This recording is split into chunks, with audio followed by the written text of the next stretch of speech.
What franchise was milked? Is being milked too much? I love everything about her long-winded, overly detailed investigations into anything. My fave is when she reads bad books and gives a rundown. So true. I watched her Vampire Diaries video even though I never heard of the show before then. And her video on those Hallmark DIY ladies. I do not understand how she is so watchable. I don't care at all about anything she makes a video on, yet I watch them all for the entire crazy runtime. It's hypnosis or something. It's that bone-dry sense of humor, man. It's why I like British comics so much more. Her humor is as dry as the Sahara and that delivery is perfect. Oh, I found my racism post-it note. For some reason it was under the Bonnie problem note. Amazing. I watch a lot of anime nowadays, but watched Vampire Diaries for a girlfriend back in college, and looking back they have a lot in common.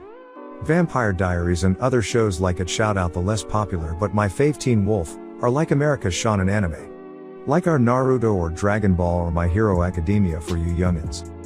Not necessarily the most amazing shows ever, but they have pretty badass fight scenes and lots of building up to said fights to make you very invested. I remember I loved Teen Wolf for the stunts. I also used to do a lot of parkour and noticed they clearly hired people to do parkour through some cities for some of their shots. Just looked awesome seeing stuff I like to do and could do, on screen. Yep. They're doing a live action one now. Think at least the voice of Cosmo is the same, but not sure about anything else. The movies had Drake Bell as Timmy, but I don't suspect he'll be returning due to the most recent development. Alright, I'm going down a Wikipedia rabbit hole to figure this shit out. Okay, so the first movie is basically just an extra long Fairly Odd Parents episode with a hacky excuse to justify Drake Bell starring in it. At the end of the movie, Timmy Turner gets to keep his fairy godparents even as a 23-year-old because reasons. E2, second movie is just a straight traditional Christmas adventure. Timmy accidentally screws up Christmas, so it's up to him to take over for Santa and save Christmas. And that's it. E3, third movie seems like an absolute mess of a plot. I refuse to believe anyone, even the writers, understood it, but I was also distracted because I think someone is playing a joke in the synopsis, much to his chagrin as a phrase appears almost every other sentence. Anyway, it ends with Timmy becoming a fairy which resembles his younger self, in cartoon form, because he falls into some magic goo that seems like it's the MacGuffin of the movie. And I guess he's just a fairy now and the movie ends. The Wikipedia synopsis does not address any of the loose ends of Timmy becoming an actual fairy in any way, and it's a fair bet that the movie doesn't either. These movies seem to be entirely separate from the TV show. The new series is being billed as a sequel series, so while the info on it is light, it seems like it's going to pick up after the original series ends. The animated movies aren't bad. There's a few of them. Basically just longer themes episodes. One of my favorites is Channel Surfers, I think it's called, where Timmy goes through all the TV channels chasing Vicky with their magical remotes.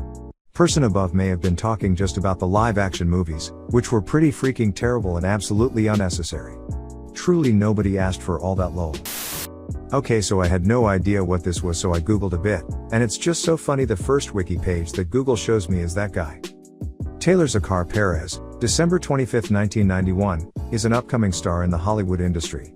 In the summer of 2020, skyrocketed to a stardom with his starring role as Marco in the Netflix movie The Kissing Booth 2. And I don't think I've ever seen a wiki page so blatantly written by his own agent Lamau. That franchise is older than some of the people in this thread. First series debuted in March 2002. I was finishing up grade 12. That and Survivor had most of my classmates hooked, but I could never get into reality shows. WWE Tough Enough, 2004, was the only one that interested me enough to watch sometimes. Terminator. I can respect the third one, and Salvation, while bad, had a good premise. But Genesis was doing a 1080 over the shark. And then they followed it up with Dark Fate. A franchise almost 40 years old, and Arnold is in damn near all of them. The only thing I can say about that is that at least they didn't go the de-aging route. And after all that time, they still haven't shown how the war ends. Yang at one point slipped on some ice and an icicle fell from the roof and impaled her in the stomach. Is he getting cancer and nearly dying? Meredith fucking drowning and coming back to life. The list goes on. In the latest season, a main character gets COVID and almost dies, and there's a bunch of dream/death sequences of that person with all the previous dead doctors. It's absurd. I still cried. This is where I gave up as well. Started watching the show with season 2 or 3, then watched up to that point.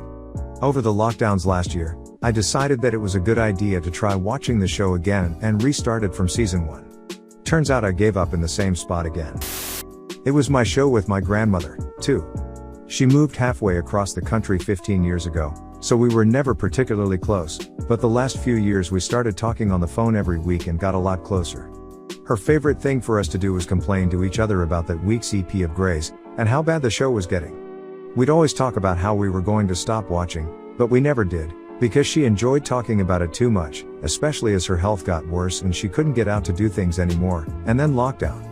We lost her in March, and the very next episode to air got rid of her least favorite character, DeLuca. It was so hard to watch, knowing how thrilled she would have been and how she would have loved talking about it with me, but I'm going to keep watching until they cancel the show, no matter how bad it gets, just because it was our thing. Yeah, I watched until like season 7 maybe. There was the plane crash, ferry crash, bombing, and like a hospital shooter in a season or 2, and I couldn't do it. For what it's worth, the first handful of seasons are pretty damn good hospital popcorn drama. Living the dream. Yeah, I can't recall exactly what she said, but it was about how having that job means she knows she will be able to support her family, and that's what matters most. And given how TV often works, how often do you leave a hit show and then get either A, another hit show, or B, get a major movie career out of it? So many massive TV stars disappear once their shows are done, so I can understand wanting to keep that security. And I mean, hey, someone somewhere must be enjoying the show. It's still on. On a side note, I really fucking enjoyed Private Practice, the spin-off with Addison.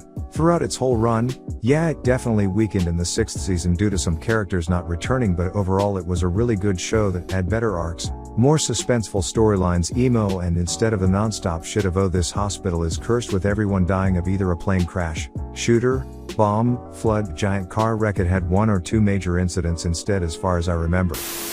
My wife watches it in the background a lot, and I'm surprised with how current/up-to-date they make the episodes. It's not just crazy made-up stories all the time, they actually parody real stuff like Epstein. That's why I like it so much. It deals with actual real-life experiences, and makes parodies out of it. I could actually see most of the stuff on the show happening, which makes it so much better than the other cop shows. I actually think the core films get funnier each one. First movie, Global Threat, Steel Moon. Second film, City Threat, Destroy City. Third film, Destroy Hollywood, The Neighborhood. It's like the Gru meme. The Minions movies are stupid as shit with some good jokes. Kids are the audience, not us for those. Having seen a few episodes, the worst part is the series is actually well written and works as a reboot, since it manages to capture the charm of the original premise while taking the cast in a new direction, unburdened by like a decade of lore bloat that overtook the whole franchise. But the problem is that art turns off anyone who's above like 8. Which is the network's goal since their announcement that they're going to be focusing increasingly on younger audiences and don't really care for older kids and teens anymore since those groups moved to streaming. The best thing about Ben 10 lore is that everything is technically canon, even the fanfiction. The best bit of lore that was in the show was, spoilers, Ben fucked up so bad he had to remake everything and got caught because he didn't recreate the goddamn smoothies successfully. The dumbest bit of lore was the forced breakup between him and his girlfriend. Same here. From what I generally see from the Ben 10 fandom is that Alien Force first 2 seasons were good. Then 3rd season sort undid Ben 10 character development, apparently to make him more immature again to appeal to younger audiences. Not sure what the stance is on Ben 10 Ultimate Alien though. Just to be clear, I have watched the show, just can't remember much, been a long time. Unfortunately, SpongeBob just makes too much money for Nickelodeon to find a new show and just leave it alone. While the revenue the show brings is going down, each year pretty much it still make a lot of money. The writing crew just isn't as, and most likely never will be, as the key good as the original writers who left after the first movie. The Simpsons movie, which is much better than it should be, would have been a great way to end the franchise. Not like they won't make more money than God just on syndication. Now voice actors are passing away and beloved characters like Apu are too controversial for modern TV. I don't know anyone who has watched new episodes in last 10 plus years. Have you ever tried Clone Hero? The existence of that game kinda nullifies any sort of comeback for GH or Rock Band anyway. Although some new peripherals would be much appreciated. It's absolutely free and the library of songs is endless if anyone reading this interested.